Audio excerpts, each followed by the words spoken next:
इस science fiction कहानी की शुरुआत होती है भविष्य का वो समय दिखाते हुए जहां पृथ्वी पर इंसानों की संख्या बहुत ही ज्यादा बढ़ गई थी। पॉपुलेशन इतनी ज्यादा बढ़ने के कारण पृथ्वी पर मौजूद सारे रिसोर्सेज खत्म होने लग जाते हैं और अब इंसानों का पृथ्वी पर सरवाइव करना बहुत ही ज्यादा मुश्किल हो गया था। इसीलिए इस प्रॉब्लम को सॉल्व करने के लिए पृथ्वी के वैज्ञानिकों ने बहुत ज्यादा मेहनत की। उन्होंने इतने सालों की मेहनत के बाद एक ऐसे प्लेनेट के बारे में पता ही लगा लिया जो पृथ्वी जैसा हो और उसके एनवायरनमेंट में इंसान बड़ी आसानी से रह सकते हैं। इसीलिए अब अपनी इंसानी प्रजाति को खत्म होने से बचाने के लिए वैज्ञानिकों ने एक स्टारशिप बनाया जिसका नाम एलिजियम होता है। ये एक बहुत ही एडवांस स्पेसशिप थी जिसके अंदर कई हजार इंसान मौजूद थे। दरअसल पृथ्वी पर मौजूद चुनिंदा इंसानों को इस स्पेसशिप में भेजा गया था जो कि कई सालों तक एक स्लीपिंग चैम्बर में लगातार ट्रेवल करते रहेंगे और लगभग 20 सालों बाद वो दूसरे प्लेनेट के पास पहुंच जाएंगे जहां पर नई इंसानों की बस्ती बसानी थी। हालांकि बाकी सारे इंसान जो अभी भी पृथ्वी पर मौजूद हैं, उनकी जान को बहुत ही ज्यादा खतरा था क्योंकि अब तो रिसोर्सेज खत्म होने के साथ साथ सूर्य की किरणें भी काफी तेजी से पृथ्वी पर पड़ रही थी जिससे कि वहां का टेम्परेचर काफी ज्यादा बढ़ जाता है। अब इसी तरीके से स्टारशिप में मौजूद सारे के सारे इंसान स्लीपिंग चैम्बर में बैठकर आगे बढ़ते जा रहे थे, लेकिन अब अचानक उन सभी को मैसेज आता है पृथ्वी पर से। दुख के साथ ये बताया जा रहा था कि पृथ्वी पर अब कोई भी इंसान बचा ही नहीं।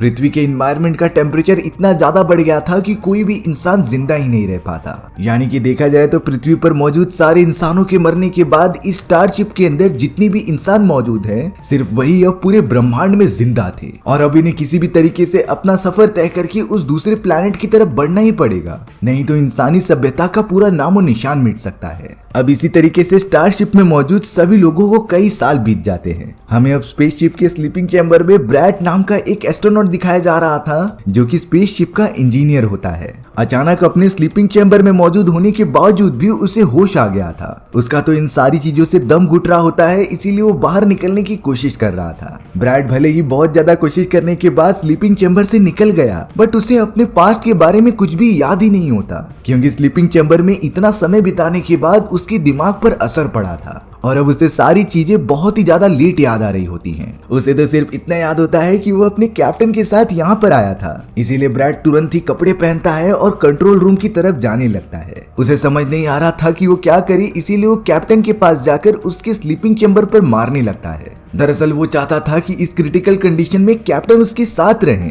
स्लीपिंग चैम्बर को डैमेज करने के बाद अब कैप्टन की भी चैम्बर ओपन हो गई थी। कैप्टन की भी हालत इतने समय तक स्लीपिंग चैम्बर में मौजूद होने के कारण वैसी ही थी, लेकिन कुछ देर तक रेस्ट करने के बाद उनकी थोड़ी थोड़ी मेमोरीज रिकवर हो जाती हैं। अब यहाँ कैप्टन और ब्रैड अपने अपने कपड़े पहनकर कंट्रोल सेंटर में आ गए थे सारी चीजों की जांच करने के लिए। उन्हें यही नहीं पता चल रहा था कि आखिर वो सब यहाँ पर कर क्या रहे हैं। कैप्टन तो उस पूरे स्टारशिप की अच्छे से जांच करने लगे। तभी ब्रैड ने नोटिस किया कि उसके हाथ पर कुछ अजीब सा कोड लिखा हुआ है और यही सेम कोड कैप्टन के भी हाथों पर लिखा हुआ था। इन बातों से ब्रैड और कैप्टन इतना तो समझ गए थे कि वो दोनों एक ही टीम के मेंबर हैं और शायद इस जगह पर बहुत सारे टीम मेंबर्स हो सकते हैं। उन्हें जल्द से जल्द इन सारी चीजों के बारे में पता तो लगाना ही पड़ेगा। अब थोड़ी देर बाद अचानक स्पेसशिप के ऊपर वाले हिस्से से कुछ आवाजें आने लगी। ये आवाजें और वाइब्रेशंस तो बढ़ती ही जा रही थी। इसीलिए अब ब्रैड ने डिसीजन लिया कि वो ऊपर वाले रास्ते पे जाकर चेक करेगा और कैप्टन यही कंट्रोल रूम में रहकर उसे गाइड करेंगे। ब्रैड लगातार ऊपर की तरफ जाने तो लगता है, लेकिन वहाँ ऑक्सीजन काफी ज्यादा कम हो गई थी। उसे सांस लेने में बहुत ज्यादा प्रॉब्लम हो रही होती है, लेकिन फिर भी वो उस छोटे रास्ते से आगे बढ़ता ही चला गया। अब अचानक ब्रैड के सामने एक टीम मेंबर की डेड बॉडी मौजूद थी जिसे देखकर वो काफी ज्यादा डर गया। ब्रैड तुरंत ही वहां से निकलने की कोशिश करता है, लेकिन वो एक दूसरे चैम्बर में आ गया। वहीं कैप्टन ब्रैड को सीसीटीवी कैमरा से देख रहे थे और उसे गाइड भी कर रहे थे। अब ब्रैड उस जगह पर पहुंच गया था जहां पर टीम मेंबर्स के बाकी सारे स्लीपिंग चैम्बर मौजूद होते हैं। तभी उसने देखा कि एक अनजान लड़की किसी चैम्बर को ओपन करने की कोशिश कर रही थी। इसीलिए ब्रैड उस लेडी के पास जाने लगा बातें करने के लिए, पर वो लेडी डर कर वहां से काफी दूर भागने लगती है। ब्रैड भी उसका पीछा कर रहा था क्योंकि इस जगह पर जितने भी लोग होश में रहेंगे वही अच्छा है। अब लगातार भागने की वजह से कैप्टन ब्रैड को ट्रैक नहीं कर पा रहा था क्योंकि वो दोनों उसके रेंज से काफी दूर चले गए होते हैं। अब उस स्पेसशिप के थोड़ी दूर और आगे जाने के बाद उस अनजान लेडी ने ब्रैड के ऊपर हमला कर दिया था। वो ब्रैड के पास मौजूद सारी की सारी चीजें निकालने के लिए कहती है जो कि वो अपने लिए यूज कर सकती थी, लेकिन तभी अचानक वो लेडी थोड़ा सा डर गई थी क्योंकि उसे दूसरे वाले चैम्बर में से कुछ आवाजें आ रही होती हैं। दरअसल ये आवाजें किसी खतरनाक हाइब्रिड एलियन की थी जो लगातार उनकी तरफ बढ़ता जाता है, लेकिन अब ब्रैड जिसे कि कुछ नहीं पता होता वो फंस गया था। ब्रैड भी अपनी जान बचाने के लिए एक कोने में जाकर छुप जाता है। वो तो पहली बार इतने हाइब्रिड एलियंस को देख रहा था जो काफी ज्यादा खतरनाक लग रहे होते हैं, लेकिन अब उस हाइब्रिड एलियन को इतना पता चल गया था कि यहाँ पर कोई जिंदा इंसान मौजूद है। वो ब्रैड पर जैसे ही हमला करता तभी ब्रैड ऊपर की तरफ चढ़ने लगा था और अपनी जान बचाकर आगे बढ़ गया। ब्रैड ने तो इस खतरनाक एलियन के बारे में अपने कैप्टन को भी सारी बातें बता दी होती हैं और उसे ये भी अंदाजा हो गया था कि स्पेसशिप किसी भी तरीके से अपने डेस्टिनेशन तक पहुंच कर रहेगी, इसमें वापस जाने का कोई ऑप्शन नहीं है। अब इन सारी चीजों की वजह से ब्रैड अपने कुछ पास्ट के पलों को याद करने लगा था। वो अपने विजन्स के अंदर देखता है कि वो पृथ्वी पर है और सभी वैज्ञानिक पृथ्वी को बचाने के लिए यही स्टारशिप बना रहे थे। इसके अंदर कई हजार लोग बैठकर उस दूसरे हैबिटेबल प्लेनेट पर चले जाएंगे, जिससे कि हम सब इंसानी सभ्यता को खत्म होने से बचा सकते थे। ब्राइट तो विजन्स में अपनी ब्यूटीफुल वाइफ को भी देख रहा था और उसे कहीं ना कहीं लगता है कि स्पेसशिप के अंदर उसकी वाइफ भी आई होगी, सिर्फ उसे पूरे स्टारशिप में ढूंढने की जरूरत है। कैप्टन ने ब्रैड को समझा दिया था कि हमें इस स्टारशिप को बचाना ही पड़ेगा। इसके लिए हमें उस न्यूक्लियर रिएक्टर को एक्टिवेट करने की जरूरत है जिससे कि स्टारशिप को पावर मिलती थी। इसीलिए ब्रैड न्यूक्लियर रिएक्टर वाले रूम में चला गया उसे एक्टिवेट करने के लिए। लेकिन ब्रैड जैसे ही ऐसा करने जाता है उसे एक आदमी दिखाई देता है जो बेहोश था, लेकिन कुछ ही देर में वो एकदम एक्टिवेट होकर होश में आ जाता है। ब्रैड थोड़ा सा डर गया था, लेकिन जब उसने उस आदमी के हाथ पर वही नंबर्स देखे तब वो समझ गया कि ये भी हमारे ग्रुप का ही आदमी है। पर अब वो अनजान आदमी खड़ा होकर अपने बॉडी पे पूरा ऑयल लगाने लगा। वो तो ब्रैड को भी कहता है कि अगर तुम्हें जिंदा रहना है तो ऐसा ही करो, क्योंकि वो खतरनाक हाइब्रिड क्रिएचर्स हम इंसानों की बॉडी के स्मेल को जानते हैं और ऑयल लगाने से वो हमारे पास नहीं आएंगे। लेकिन वो जैसे ही ऑयल लगाने गया तब तक वो खतरनाक क्रिएचर्स वहां पर आ गए थे। ब्रैड तो उनसे डर कर तुरंत ही दूसरी तरफ भागने लगा। जल्दबाजी में ब्रैड का पैर एक वायर पे फंस जाता है जिसकी वजह से वो नीचे लटक गया था। पर वो ट्रांसमीटर जो ब्रैड और कैप्टन को एक दूसरे से कनेक्ट करता था वो नीचे गिरकर बुरी तरीके से टूट गया होता है, यानी कि अब कैप्टन ब्रैड से बिल्कुल भी बातें या फिर कनेक्ट नहीं कर पाएंगे। लेकिन अब ऊपर की तरफ हमें कई सारे हाइब्रिड एलियंस को दिखाया गया जो ब्रैड को ऊपर खींचने की कोशिश कर रहे थे, क्योंकि वो इंसानों को जिंदा निगल जाते हैं। अब ऐसा होता इससे पहले वहां पर एक अनजान आदमी आ गया और ब्रैड को रस्सी काट कर बचा लिया।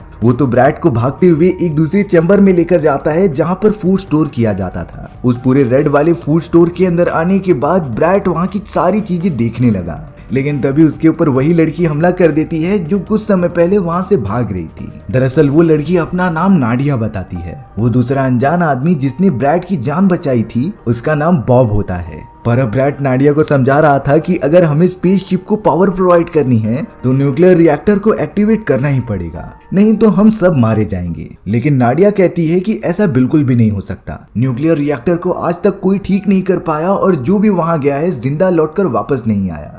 ये काम एकदम से इम्पॉसिबल था। लेकिन ब्रैड के बार बार समझाने पर कि यही हमारे लिए आखिरी चांस है, तब नाडिया इस बात पे सोचने पर मजबूर हो गई थी। वो तो थोड़ी बातें करने के बाद ब्रैड और बॉब की टीम में शामिल हो जाती है न्यूक्लियर रिएक्टर को जाकर ऑन करने के लिए। नाडिया ने बताया कि वो 6 महीने पहले ही उठ चुकी थी अपने स्लीपिंग चैम्बर में से और तब से ही वो इन खतरनाक हाइब्रिड एलियंस से अपनी जान बचा रही है। नाडिया के साथ तो उसके कुछ साथी भी मौजूद थे, लेकिन हाइब्रिड एलियंस ने उन्हें जान से मार दिया। अब नाडिया ब्रैड और बॉब को अपने साथ लेकर एक दूसरे कमरे में चली गई थी। ये चैम्बर नाडिया का था जहां पर वो शुरुआत से ही उन सभी क्रिएचर से बचती आ रही है। नाडिया ने तो वहां पर कई सारे पेड़ पौधों के बीज बचा कर रखे थे जिससे कि वो दूसरे प्लेनेट पर पहुंचने के बाद वहां पर उसे उगा सके। साथ ही साथ उसने खाने पीने का भी इंतजाम करके रखा था। लेकिन इस सिचुएशन में सिर्फ इतना काफी नहीं है। उन्हें हाइब्रिड एलियंस को हराने का तरीका ढूंढना होगा और जल्द से जल्द स्पेसशिप के न्यूक्लियर रिएक्टर को ऑन करना होगा। इसीलिए वो तीनों लगातार रिएक्टर रूम की तरफ आगे बढ़ते चले जाते हैं। अब हमें दूसरी तरफ कैप्टन दिखाए गए जो कि ब्रैड को ढूंढने के लिए चारों तरफ घूम रहे होते हैं। तभी उन्हें किसी के चिल्लाने की आवाज आई। जैसे ही वो उस जगह पर जाकर देखते हैं तो पता चला कि एक आदमी बहुत ही चिपचिपी वाली चीज में डूबा हुआ है। कैप्टन ने किसी भी तरीके से उस आदमी की मदद की और उस चिपचिपे वाले लिक्विड में से बाहर निकाला। उस आदमी की पूरी बॉडी एकदम से जकड़ गई थी, लेकिन वो बताता है कि मैं तो सिर्फ रिएक्टर को वापस से एक्टिवेट करने की कोशिश कर रहा था, बट मुझ पर किसी ने लिक्विड वाले इस चीज से हमला कर दिया और मैं कई दिनों से यहीं पर फंसा हुआ हूँ। कैप्टन नहीं समझ पाता कि आखिर ऐसा कौन कर सकता है। वहीं दूसरी तरफ ब्रैड, नाडिया और बॉब जैसे ही आगे बढ़ते हैं उनका सामना खतरनाक एलियन क्रिएचर से हो गया। वो सारे हाइब्रिड एलियंस तो लगातार ग्रुप बनाकर उनका पीछा करते जा रहे थे। लेकिन ये बात अच्छी होती है कि नाडिया को स्पेसशिप के हर रास्ते के बारे में पता था। वो उन्हें एक सेफ जगह पर लेकर चली गई जिससे कि वो सब एलियन से बच जाते हैं। लेकिन अब उन तीनों की मुलाकात एक बूढ़े आदमी से हुई जो उन सभी को अंदर आने के लिए कहता है। वो कह रहा था कि तुम सभी को भूख लगेगी, इसीलिए मैं तुम्हें सूप पीने के लिए देता हूँ, क्योंकि मुझे खाना बनाना बहुत ही ज्यादा अच्छा लगता है। नाडिया, ब्रैट और बॉब तो वही सूप पीने में बिजी हो गए थे, क्योंकि उन तीनों ने तो पिछले कुछ दिनों से बिल्कुल भी खाया पिया नहीं होता। अब वो बूढ़ा आदमी बैठकर उन तीनों को सारी बातें बता रहा था। दरअसल सच्चाई ये होती है कि भले ही कई सारे लोगों को स्टारशिप पे भेजा गया था दूसरे प्लेनेट पर जाने के लिए, लेकिन हम में से एक टीम, जिनका नाम टीम 4 होता है, वो समय से काफी ज्यादा पहले उठ गए और अब फिर से स्लीपिंग चैम्बर में जाना बहुत ही ज्यादा मुश्किल था। बात तब जाकर बिगड़ गई जब इतना समय स्पेसशिप में बिताने के बाद उन सभी मेंबर्स को पेंडोरम नाम की एक बहुत ही खतरनाक बीमारी हो गई। इस बीमारी के अंदर इंसान बहुत ही ज्यादा अकेला फील करता है और साथ ही साथ वो सारी चीजें भूलने भी लगता है। इन सारी चीजों से इंसानों के बिहेवियर में काफी ज्यादा चेंजेस आते थे। एक समय पर तो उनका खुद की बॉडी को कंट्रोल कर पाना बहुत ज्यादा मुश्किल हो जाता। जब हमारी ये स्टारशिप कई सालों तक अंतरिक्ष में ट्रैवल करती रही, तब वो टीम 4 वाले सारे मेंबर्स और उनका कैप्टन जिंदा थे।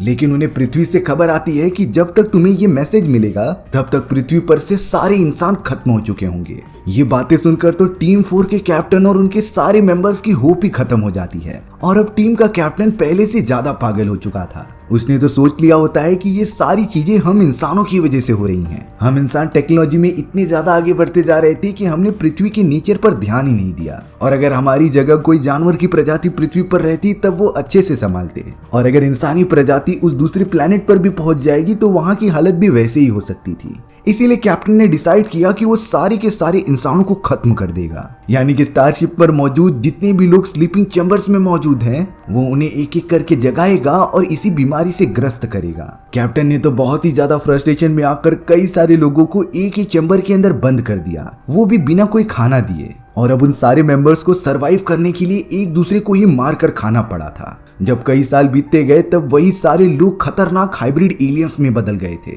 यानी कि जो एलियंस फिलहाल के लिए ब्रैट और उसके मेंबर्स पर हमला कर रहे हैं वो और कोई नहीं बल्कि इंसान थे जो कि पुराने मेंबर्स हैं। ये सारी चीजें कैप्टन ने बहुत ही ज्यादा गुस्से में आकर की थी और तब से ही स्टारशिप के ऊपर एलियन हाइब्रिड क्रिएचर्स बनते जा रहे हैं। अब अचानक ब्रैट, नाडिया और बॉब जिस चैम्बर में मौजूद थे वहां पर कुछ जहरीली गैसेस निकलने लग जाती हैं। इस गैस की वजह से तीनों ही बेहोश हो गए थे। अब थोड़ी देर बाद जब उन तीनों को होश आया तब पता चला कि वो तीनों उल्टे लटके हुए हैं और ये काम जरूर उसी बूढ़े आदमी का हो सकता है। वो बूढ़ा आदमी उनके पास आकर कह रहा होता है कि मैं अब तुम तीनों को खा जाऊंगा, क्योंकि स्टारशिप के ऊपर लोग इसी तरीके से सरवाइव कर रहे थे। पर वो बूढ़ा आदमी ऐसा करता है इससे पहले ब्रैट उसे समझाने लगता है कि अगर तुमने हम तीनों को मार दिया तो स्पेसशिप के रिएक्टर को कोई भी एक्टिवेट नहीं कर पाएगा, जिससे कि स्पेसशिप कुछ समय में ही ब्लास्ट हो जाएगी।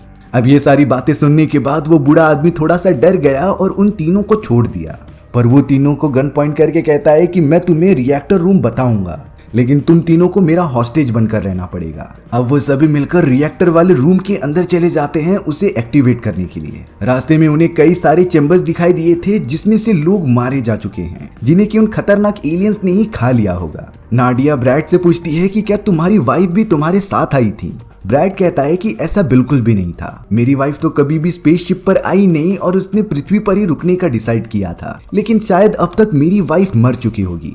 अब अचानक ब्रैट एक स्लीपिंग चैम्बर देखता है जिसके ऊपर कैप्टन की वाइफ का नाम लिखा था। उसके मन में एक बात चल रही होती है लेकिन वो किसी से शेयर नहीं करता। अब लगातार आगे बढ़ते समय वो रिएक्टर रूम के पास पहुंच गए थे, लेकिन सबसे डरावनी बात ये होती है कि सारे के सारे हाइब्रिड एलियंस वहीं पर लेटे हुए थे। उन्हें पता नहीं क्यों रिएक्टर रूम में रहना बहुत ही ज्यादा अच्छा लगता था। ब्रैट नाडिया को वहीं पर रुकने के लिए कहकर एलियंस के बीच में जाने लगा, क्योंकि सीढ़ियों से उसे ऊपर की तरफ रिएक्टर के पास पहुंचना होगा, लेकिन अचानक उसका पैर फिसल गया था। अगर ये सारे हाइब्रिड एलियंस नींद से उठ गए तो ब्रैट का खात्मा हो जाएगा, लेकिन ब्रैट ने यहाँ बड़ी चालाकी से काम लिया। उसने तुरंत ही एलियंस के पड़े गए स्किन को अपने बॉडी पर लगा लिया होता है, जिससे कि वो हाइब्रिड एलियंस उसकी मौजूदगी का पता न लगा पाए। ब्रैट तो अब लगातार आगे बढ़ने लगा। ब्रैट का साथी जो ऊपर की तरफ होता है वो उसकी मदद कर रहा था, लेकिन अचानक उसके हाथ से टॉर्च नीचे गिर जाती है। अब ये टॉर्च डायरेक्टली उन हाइब्रिड एलियंस के बीच में गिरी थी, जिससे कि उन्हें एहसास हो गया था कि कोई यहाँ मौजूद है। सारे के सारे एलियंस अब पूरी तरीके से होश में आ जाते हैं, जो ब्रैड के दोस्त यानी कि बॉब के पीछे पड़ गए थे। सारे के सारे क्रिएचर्स बॉब की तरफ बढ़ते जा रहे थे। इसी मौके का फायदा उठाकर ब्रैड और नाडिया तुरंत ही न्यूक्लियर रिएक्टर की तरफ जाते हैं और उसे बिना टाइम वेस्ट किए एक्टिवेट कर देते हैं। स्पेसशिप का न्यूक्लियर रिएक्टर पूरी तरीके से ऑन हो चुका था और उसके बीच में आने वाले सारे के सारे एलियन क्रिएचर्स मारे जाते हैं। बॉब बचते हुए एक दूसरे चैम्बर में आ चुका था, लेकिन अब उसके ठीक सामने एक छोटा सा एलियन मौजूद होता है। बॉब तो उसका मासूम चेहरा देखकर उसके पास जा रहा था, लेकिन अगले मोमेंट में उस छोटे से क्रिएचर ने बॉब की जान ले ली, क्योंकि इन हाइब्रिड एलियंस के अंदर कोई भी इमोशंस नहीं होते। अब वो बूढ़ा आदमी डायरेक्टली चलते हुए ब्रैड के पास आता है और उससे कहता है कि मुझे तुम सही सलामत लेकर चलो, नहीं तो मैं तुम सभी को मार दूंगा। ब्रैड को इस बात पर बहुत ज्यादा गुस्सा आया और उसने तुरंत ही उस बूढ़े आदमी के सर में गोली मार दी। वो तो अब डायरेक्टली नाडिया को लेकर सीधा कैप्टन के पास पहुंचता है, जो कि एक चैम्बर में मौजूद थे।